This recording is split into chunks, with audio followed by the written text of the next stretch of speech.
Yun, isang magandang araw po sa inyong lahat mga kabosing.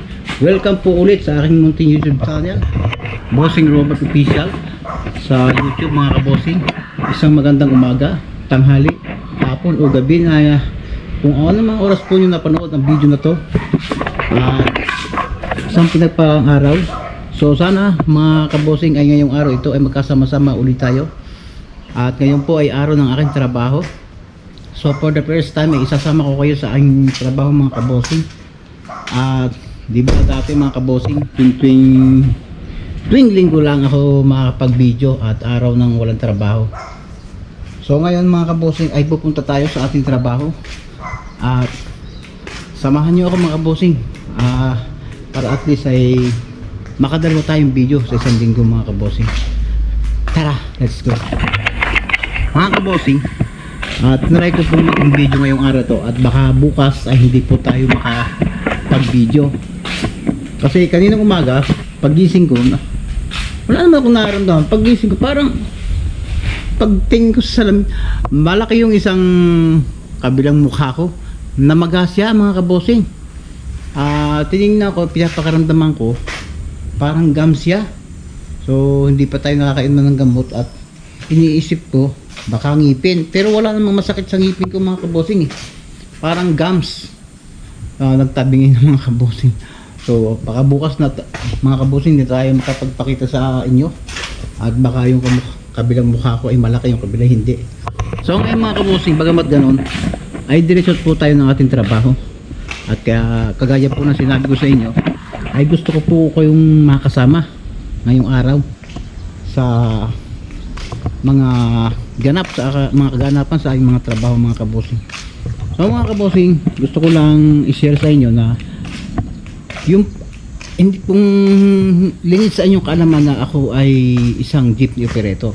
So hindi masyadong nagagamit ang mga jeep ko ngayong taong ito. Siguro 2 years na. Kasi nga may issue po, may usapin tungkol sa traditional jeep phase out. So ngayon talaga pong pinaglalabanan pa ng gobyerno at ang ating mga driver operator ang kanilang mga karapatan. So wala pa rin talagang resulta, kaya medyo nag-aalanganin akong ibagsak ang budget ko sa negosyong pag-jeep. Kaya ngayon bali may isang bumigay na makina ang aking isang jeep, nag-loss compression, pumangit yung andar. So nag-decide ako na ipaayos sa aking mekaniko. Bagamat nag-aalanganin ako kasi baka pag nagpagawa ko ay hindi ko na mabawi yung nagagastos ko. Hindi katulad dati na wala akong limit, basta maayos yan, laging kondisyon. Talagang pinaglalaan ako po ng budget mga kabosing kasi ano po yun passenger jeep, public utility vehicle mga kabosing. So ngayon mayroong isang nagparamdam. So bali siguro almost 3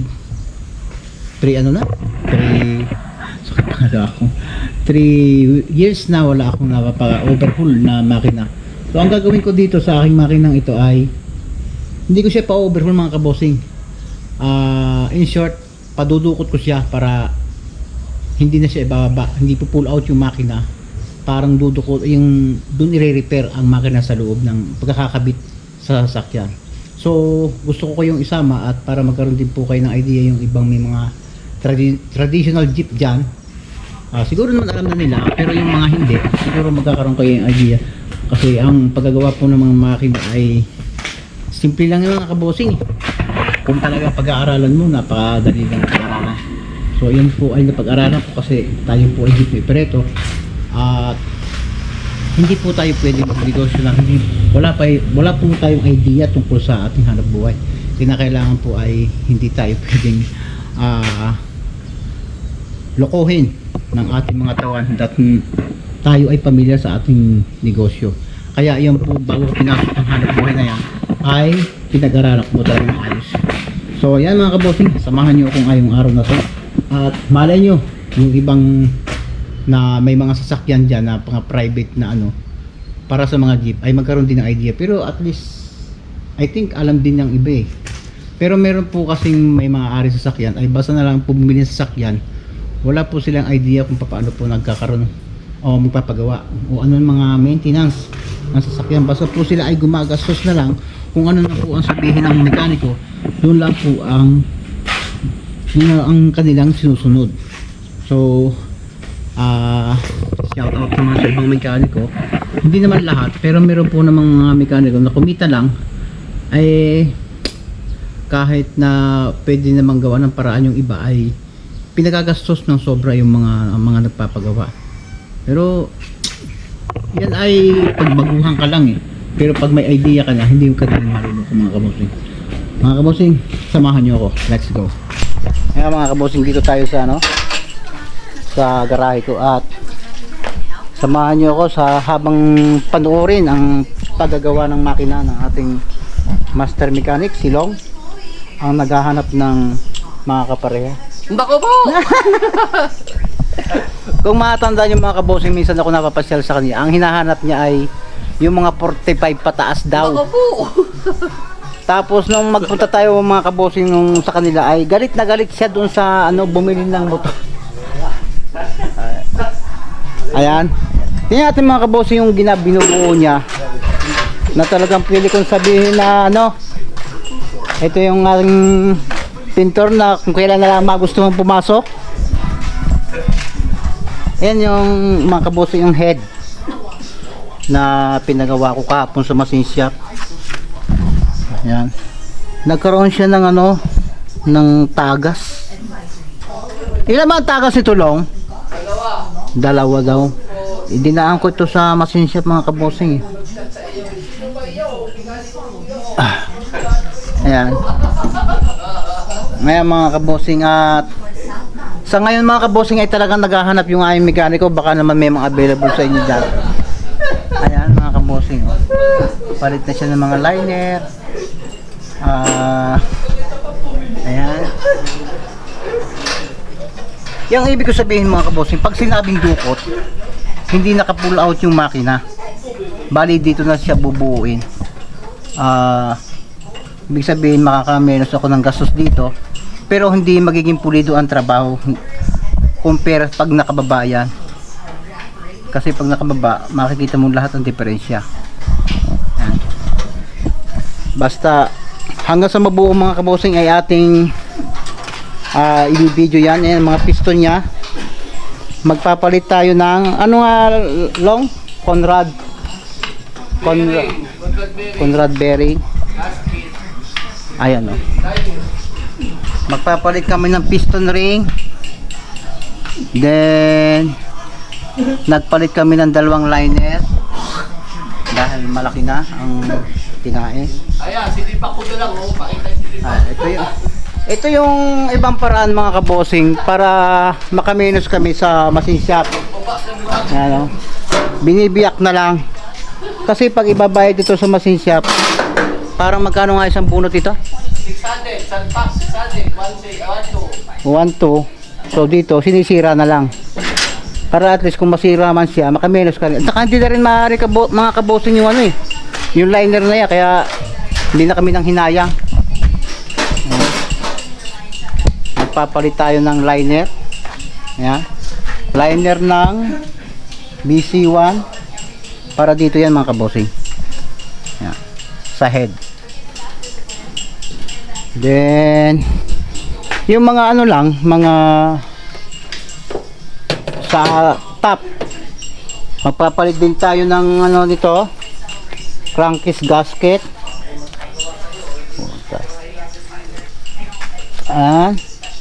Namili na tayo mga kabosing para hindi makaangal yung magagawa, dahil hindi daw magagawa at walang pyesa. Nakaabang na sa kanya, bahala siya. Lagay natin. Meron nito Long isang mumurahin, kaso napuputol. Napuputol. Ito mga kabosing, yung mga ito magandang klase. Ito yung piston ring. Oversize na mga kabosing kasi malaki na ang gap ng piston ring niya.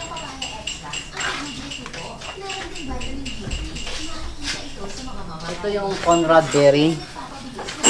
So, ang binibili ko dito mga kabossing ay yung magandang klase, yung Daido na may tatak na Daido. Ayan, Daido. Sabi ng iba maganda daw itong Daido at pangit daw yung Taiho. Pero ang kaso, ang pinagbasihan lang ay mura at mahal. Wala pa rin. Oo. Wala pa rin problem mga kabossing kung talagang magandang klase. Baka ginagandahan lang nila yung yung presyo para, kasi pag sinabing mahal, magandang klase. Pag mura, mahinang klase. Yan. So, iintayin natin mga kabossing mayari yan. So, talagang medyo napabayaan natin yung ating mga jeep. Hindi katulad dati na At yan po yung ating taga-maintenance, si Mar. Na kahit pa ubo-ubo na ay may mga kabossing, sinamantala ko yung pagbibideo ngayon. Kasi namaga yung mukha ko, oh. Baka bukas mga kabossing, tabingin na ako eh. Kaya sinamantala ko na. Parang nagkaroon ng yung pag napanood yung aking gums parang namaga. Ayan o. Bali yan po yung pump ng makina. Mga kabossing, pag mga Pilipino, kaya din pala kasi yan eh, no? Anong gagawin nga pala para medyo lumakas? May hinahasad yan, di ba? Pag may kalug din, malalim na. Wala naman eh, oh. Wala, oh. Walang pay, oh. Pero ano nga ba yung may hinahasa pa dyan? Ito po yung taste nga niya. Pag pinagbiyak mo yan, may kalug to. Yun yung hasain mo yung pinaka-paste na ito. Pag ito naman ang nalalim na roon, wala na. Pag kinain na, wala na. Ito pa rin mga kabossing ang napansin kong may problema. No? Long? Malilinisin yun. Kinakailangan ayusin din natin at Bay doon yun, meron tayo doon yun. ang taas ng ang taas ng minor. Kaya at yan yung isa pinalta natin ng radiator na nagbalik. Dati 190 ang temperature, ngayon nag 250 na. Kaya hindi aari. Ibabalik na lang natin yung dati. Para mga kabossing, napakahirap ngayon mag-maintenance kasi mahina ang kita ng jeep ngayon. Hindi pa malaman kung makakarehistro nga ba o hindi. Pinadala ko ng sulat ng LTFR bilong. Kinakailangan daw mag-show-cause. Ano daw dahilan ba't ayaw kong sumali sa yun ang hindi ko alam kung didiretso pa ako. Parang ganoon din ang mangyayari. Parang ipi-pace out din na talaga, Sumali ka pa. Oo. Ang gusto nila talaga, kumuha kami ng yung Egypt, yung bus na maliit na mga kabossing. Nakakahalaga ng 2.8. So, halimbawa makapag-down ka doon sa 2.8 na yon. Ay ako, isang taon na mga kabossing, magsisenyor na ako. Baka ako itigok na, hindi pa ako bayad doon. Pagbayad. Kaya mangyayari namatay na ako, may utang pa ako. Kaya siguro, tinatamad na ako mga kabossing. Sabi ko, wala, kamot may na lang mga kabossing kung anong kahinap na niya. Hindi natin pwedeng subuan na.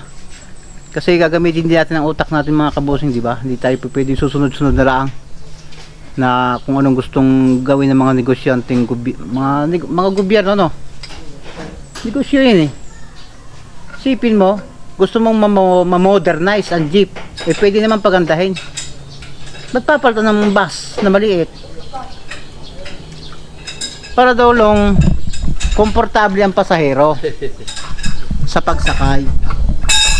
Pero kung makakapansin yung mga kabossing, yung mga pasahero doon sa Egypt na ginawang bus na yon, standing po naman pagka rush hour.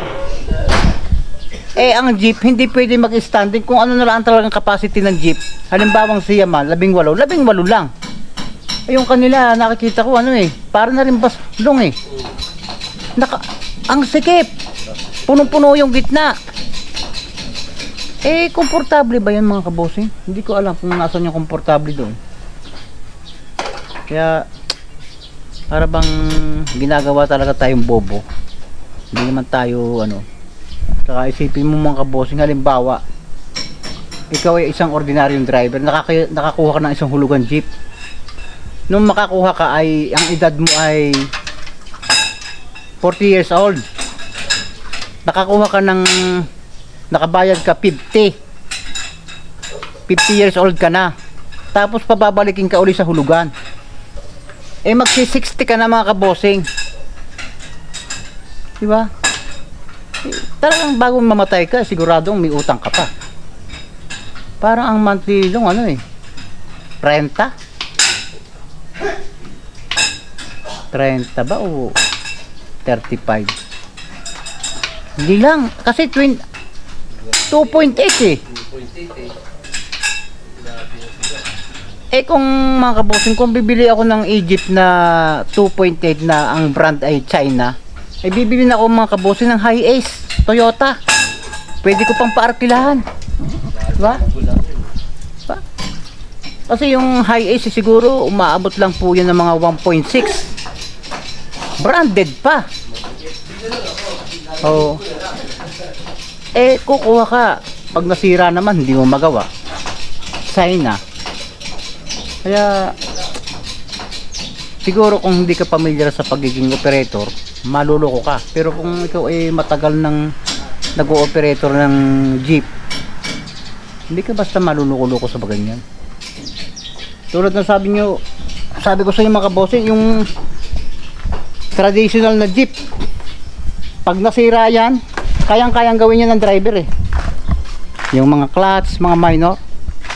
Ay yung Egypt na yun, pag nasira yun, iiwanan nyo ng driver. Hindi kayang gawin yun. Napakarami sa inyo na, yung Euro. Kaya, Napakarami nung nakatenggang Egypt. ito yung mga kabosing. Ang tenga kong jeep ay, bali ay, 2. Wala na ako ng gana. Kaya lang yung ibang driver talagang nagtitiyaga pa rin. Wala kasing hanap buhay eh. Isip ng gobyerno.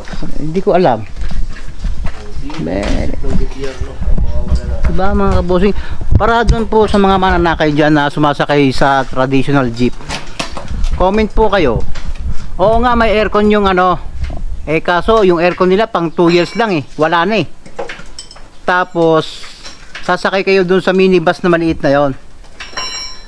Ang sabi ng gobyerno, para daw maging komportable, sabi ng LTFRB.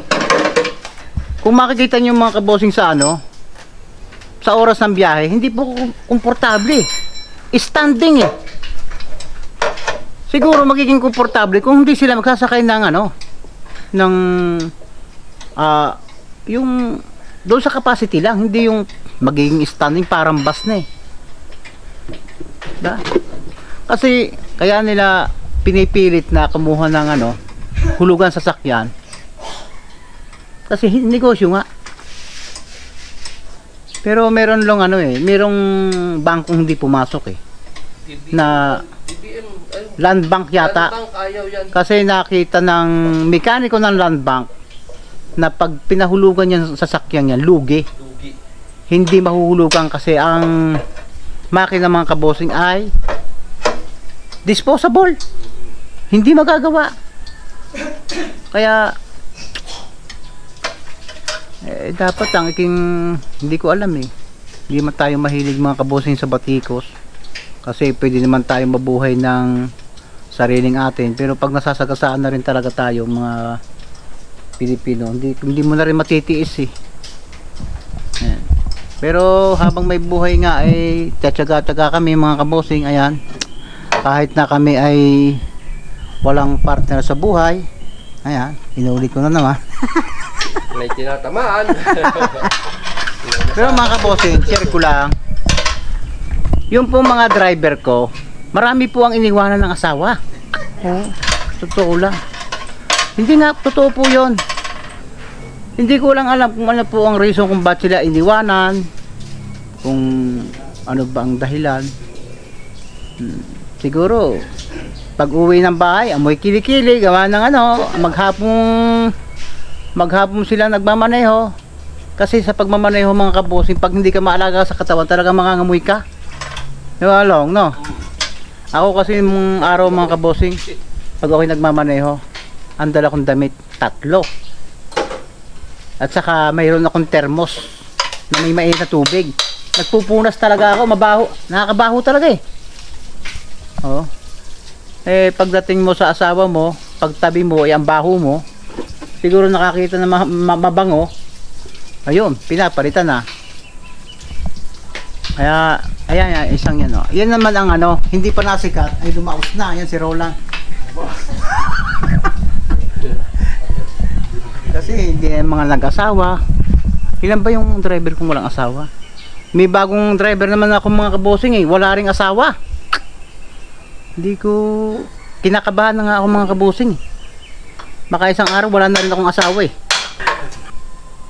Ayan mga kabosing, hintay-hintayin natin. Hanggang bukas pa yan. Hanggang isang araw pa yan, hindi agad mayayari yan.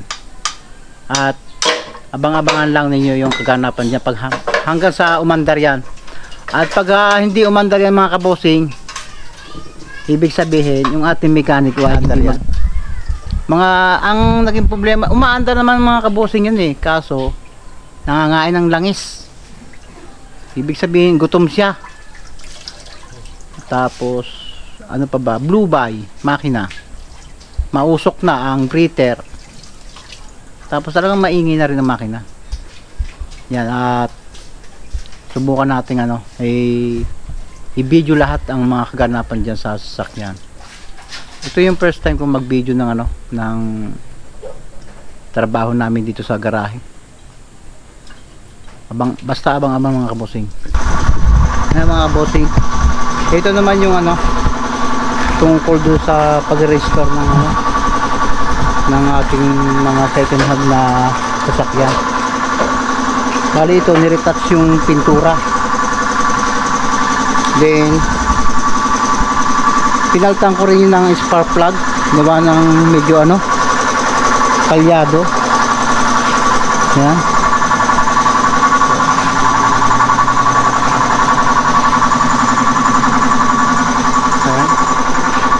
Malinis na ang loob ng mga kabosing.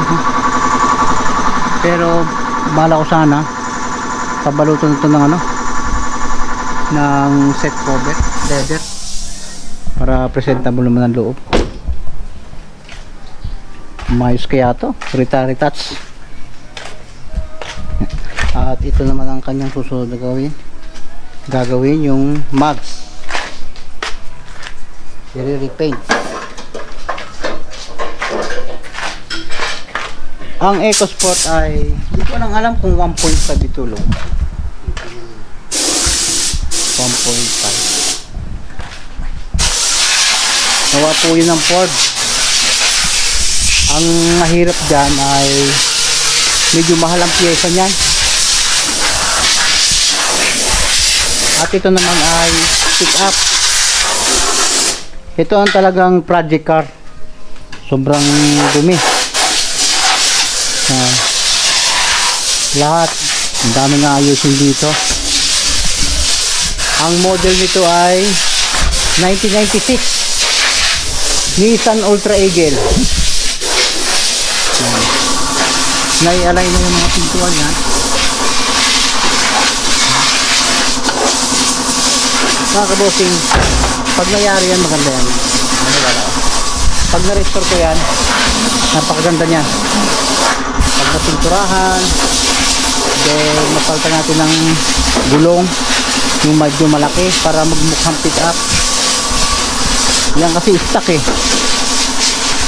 Maganda yan. Maganda itong service ha. Halimbawa, may business ka.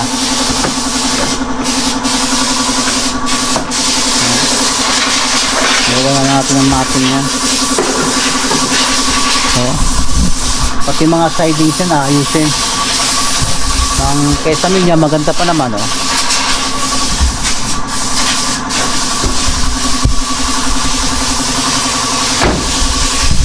Ang kanyang pick ano, okay. Wala namang bulot. Bali, ang ginagawa ko dyan mga kabosing ay totally wash over ang ilalim. Hindi i-undercoat.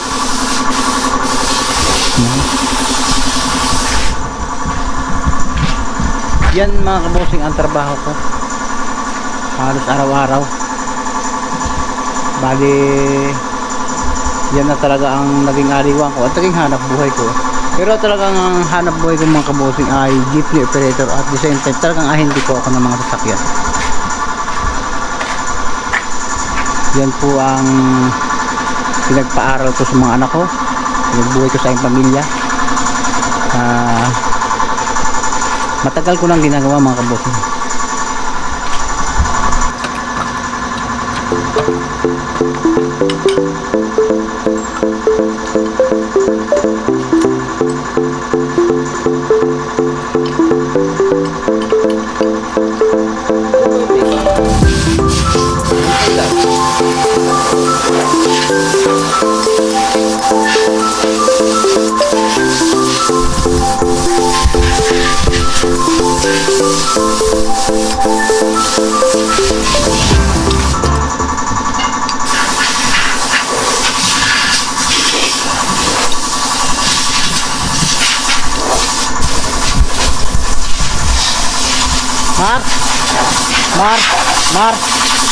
Mark, unahin mo kaya to, tanggalin mo, baka umulan. Ayun naman pwedeng malit yan. Tanggalin mo radiator, baka umulan pa mamaya. Palitin mo na yan. Alin? Bakit? Ganun din. Baka hindi pa dumating yan si ano. Dating yun, kakausap ko.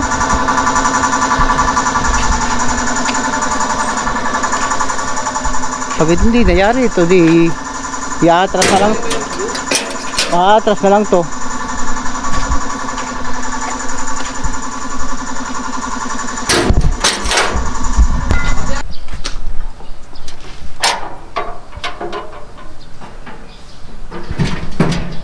Yan, mga kabosing, pinalitan namin ng radiator.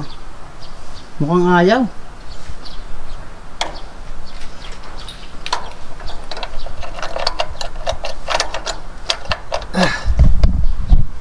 Lalo malakas daw mainit. Oh, pero maraming tubig.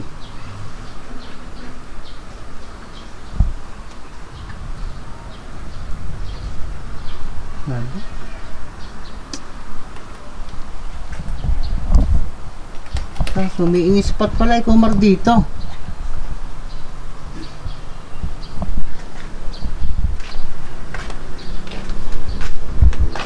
Dumi ng makina.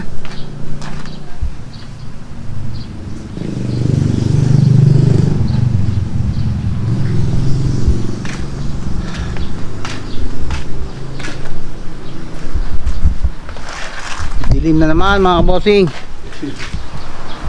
Pagbagsak nito, yung tinanim ko mga halaman, mga gulay, kamatis, nung lumakas ang ulan, durog eh. Pagtingin ko kabukasan, wala na akong nakita. Sa lalakas siguro ng patak.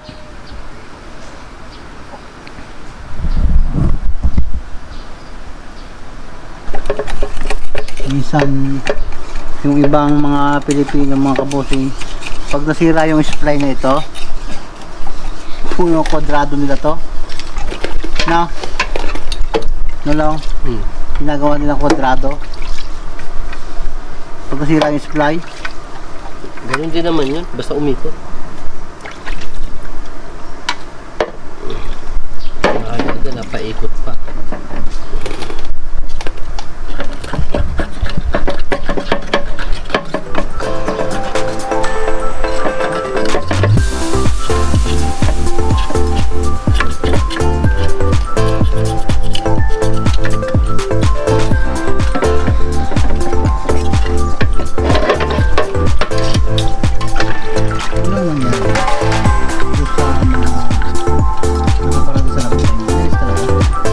Sabihan pa lang ni Kat, baka daw ba bigla na magbaba ng mga clamping.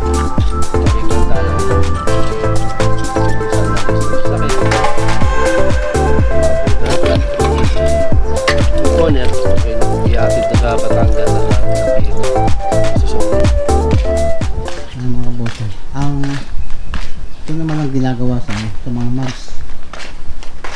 mags na yan ay may mga gas-gas na yan.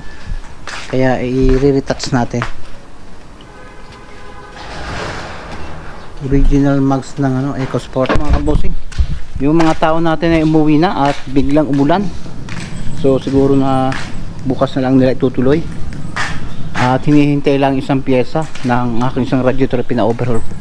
At mga kabosing, yung mga tinanim kong mga mga punlang gulay, ang daming namatay. Pero nayusin mo nga to, Ron. Basura. Rap! Ate nga itanim yung hindi na. Mga ginagawa.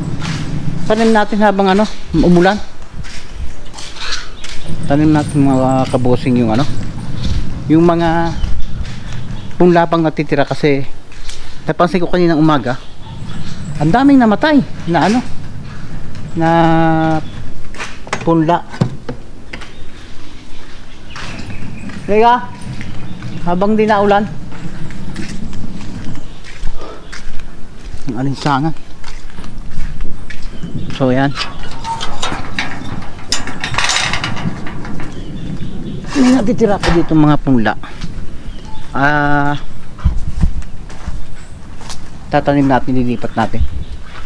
So yung ating trabaho dun sa shop ay tumigil muna gawa ng sobrang lakas ng ulan kanina. So bukas na daw sila uli magdidiretso. Tukunin lang natin mga kabos yung mga natitirang punla. Piliin natin mga kabosing alin ba dito? Kutulad dito.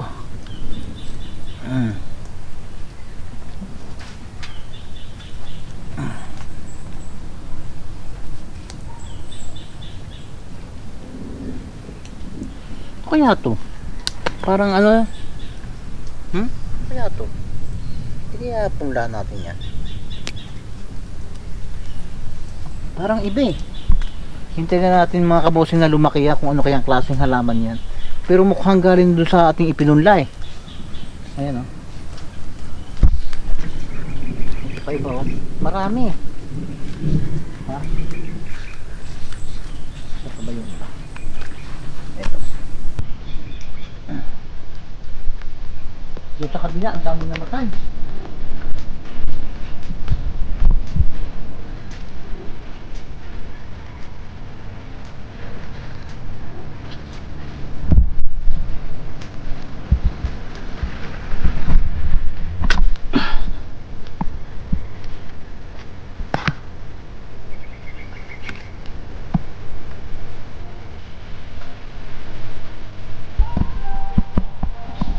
Dami namatay.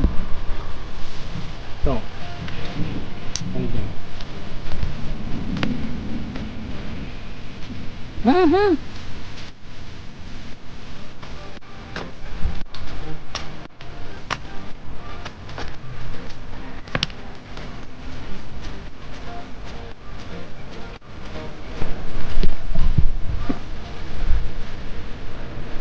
Magandang magtanim mga kabusing. Basa ang lupa.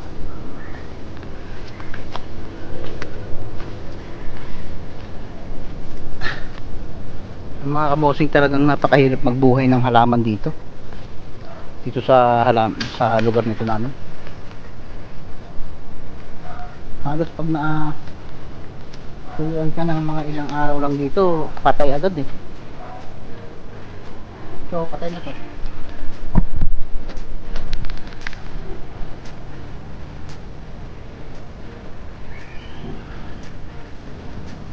Kaya dapat kahit yung bis na isa gawin natin dalawa para kung sino makasurvive sa kanilang dalawa.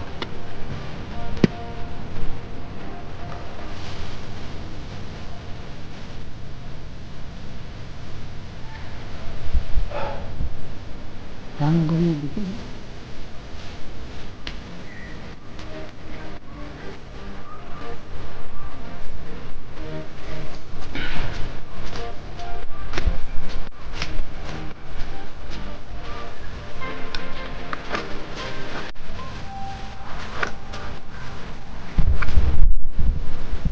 Ang daming magulay. Ayan magulay yan isang araw ay ilipat natin yan para lumaki na maayos. Patay. Mahirap talaga magbuhay dito.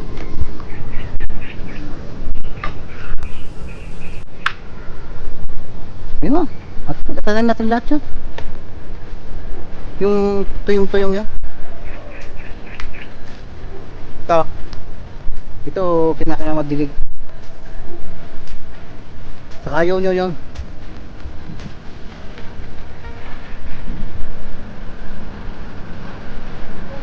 Dami namatay. Take note mga kabosing. Tag-ulan pa yan ha. What if kung tag-araw, di lalo na. Ito. Saka yan.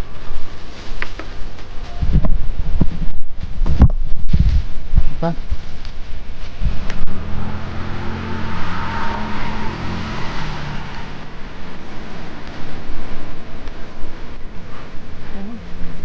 Namatay din pa. Ayan o.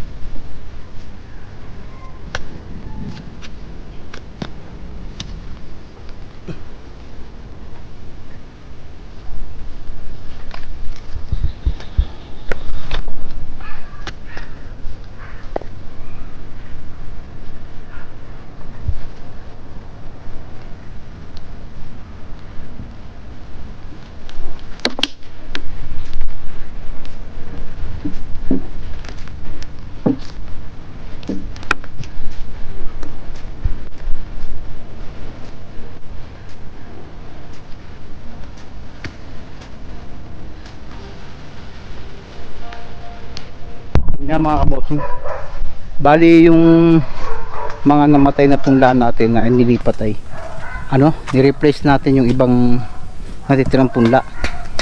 At ewan ko ba dito sa sitaw na to, malaki na parang naninilaw. Inabunuhan ko na yan mga kabosing, pero parang hindi rin talaga makaka-recover. At ito yung part na pinagpunlaan ko, konti lang yung sumibol. Talagang pagka i-direct mo sa lupa na hindi ka gagawa ng punlaan, talagang hindi siya sumisibol mga kabosing. So ayan, may natitira pang ilan, siguro yan, pwedeng sili, pwedeng talong. Hindi ko alam kung ano itong klaseng ito, kung anong klaseng halaman ang naitanim kong ito. Hindi ko na kasi tanda mga kabosing kung ano yung naitanim ko eh. So titingnan natin pag lumaki-laki kung ano kaya klaseng gulay ito. Pero siguro kung ito ay kasama sa mga pinunla ko, siguradong gulay yan. Kasi wala man tayong itinanim na iba. At hintayin natin lumaki-laki. Kasi hindi ko matrace kung ano kaya klaseng gulay yan, punlang gulay. Siguro pag malaki-laki na malalaman natin. At mga kabosing, talagang dito tiyagaan lang talaga. So mga kabosing, talagang sinabi ko sa sarili ko na pag hindi ko naayos to, hindi ko napaganda, pwede ko sabihin na naapektuhan na yung lupa talaga. Kasi nung unang tanim ko dito, ang gaganda ng mga gulay dito. Halos nagbebenta ako ng mga gulayan dito. At talagang hindi ko naman masyado siyang inalagaan mga kabosing. Naikabit nyo? Naikabit, pero yung brace, bukas na lang daw eh. Alay? Pinaka-brace niya, dalawa. Bakit? Bukas na lang sa family. Iniba ba yung brace? Ba't iniba? Iniba yung brace? Pinaka-brace niya, Ba't iniba ba ni Matt? yung dalawang walang kung iba. Inalis niya? Tapos nilipat sa kabila?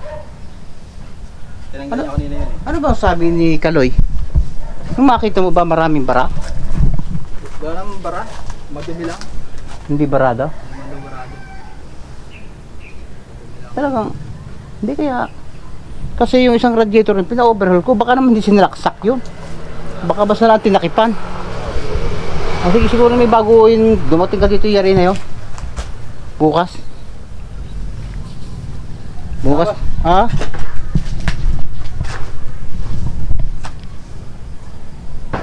Ayan mga bossing,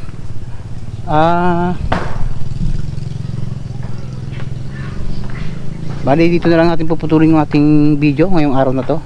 At tulad ng sinasabi ko, dito lang tayo umiikot ng ating buhay dito sa paikot-ikot ng aking bakuran. Plus pag wala tayong trabaho, dito na lang ako nag-aaliw sa pagkatanim ng mga gulay dito. So nakakalungkot kung hindi ko mapapalaki ito. Basta ang nararamdaman ko dito mga kabosing ay parang humina yung kalidad ng lupa niya. Kahit anong iingat ko. Ayan, kinultivate ko na yan mga kabosing. Pero yung mga sumibol ibang klase ng damo. At kasi puro gulay ang gusto kong tanim na halaman. At wala naman tayong hindi natin pwedeng taniman ito ng ibang klaseng prutas. Kasi pagdating ng araw, hindi man ating lote ito. Ito nga ang puno ng niyog na to. Dwarf coconut ay medyo malaki-laki na. So pag dumating ang araw, hindi naman magiging atin yan. Yan ay sa may-ari ng lupa. Pero na lang bigyan tayo ng pagkakataon na ialok sa ating ibenta ng lupang ito. At pag lang masyadong mahal, ay try natin bilhin. Pero kung masyadong mahal naman, kasi mga kabosing dito ay sobrang taasan ng lupa. Lalo na ngayon na maging kalsada ay sementado na pag nagawa pa yan. Ang taasan ng value dito.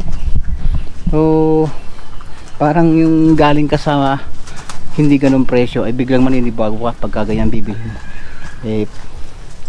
So saka parang yung takbo ng isip ko ay someday parang gusto ko rin umuwi ng Batangas sa probinsya.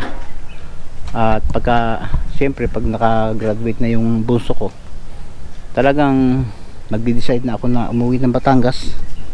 At doon na lang ako sa amin or sa Batangas. Kasi doon man tayo talaga galing. Ayan mga kabosing, salamat sa inyong pagsama sa akin ngayong araw na to. Kahit na napakasimpleng vlog, simpleng video. At katulad ng sabi ko sa inyo, ay gusto ko lang kayong isama sa ibang mga paghanapan sa aking trabaho. Bali hindi po naman ganyan lagi ang mga trabaho ko, iba-iba. Pag sa sasakyan, minsan po ay namimili din tayo ng mga pambenta sa sasakyan, buy and sell. At minsan doon tayo nakapokus sa sa mga jeep natin. At minsan naman doon sa ating mga doon sa mga bahay ko na pinapaayos. Ayun mga kabosing, hanggang dito na lang ang ating video. At always na pinapanalangin ko na ang inyong maligtas na kalagayan kung saan man lugar kayo naroon. Maraming salamat sa mga viewers, mga nagtitiyagang viewers, mga silent viewers. At lubos po ako nagpapasalamat sa mga suportang ibinibigay nyo kahit na ganun na lang yung aking video. Napakasimple sa yun po ang lifestyle ko mga kabosing. Kaya yan po ang aking naging content. Mga kabosing, maraming salamat. At hanggang dito na lang ang aking video. Until next video na lang mga kabosing. Bye bye.